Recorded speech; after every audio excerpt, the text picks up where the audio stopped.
અમદાવાદમાં તૈયાર ખીરાના ઢોસા ખાધા બાદ 2 બાળકીઓના મોત, માતા પિતાની હાલત પણ ગંભીર. એક નજર આજના મુખ્ય સમાચાર પર.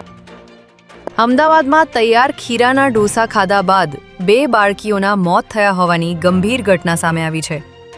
બજારમાંથી લાવેલા ઢોસાના ખીરામાંથી બનાવેલી વાનગી ખાધા બાદ ફૂડ પોઈઝનિંગ થતાં એક જ પરિવારની 2 માસૂમ દીકરીઓના મોત નિપજ્યાના દાવો કરવામાં આવ્યો છે. જ્યારે બાળકીઓના માતા પિતાની હાલત પણ ગંભીર હોવાનું જાણવા મળી રહ્યું છે. પ્રાપ્ત માહિતી અનુસાર એક પરિવારે ઘનશ્યામ ડેરીમાંથી ઢોસા બનાવવા માટેનું ખીરું લીધું હતું, જેના ઢોસા બનાવીને ખાધા બાદ પરિવારના સભ્યોની તબિયત અચાનક બગડી હતી, જેને કારણે માતા પિતા અને બંને બાળકીઓને સારવાર અર્થે હોસ્પિટલ દાખલ કરવામાં આવ્યા હતા. હોસ્પિટલમાં સારવાર દરમિયાન 3 મહિનાની રાહા અને 4 વર્ષની મિશ્રી નામની બાળકીના મોત નિપજ્યા છે, જ્યારે તેમની માતા ભાવના પ્રજાપતિ અને પિતા વિમલ પ્રજાપતિ હાલ જીવન અને મરણ વચ્ચે ઝઝૂમી રહ્યા છે.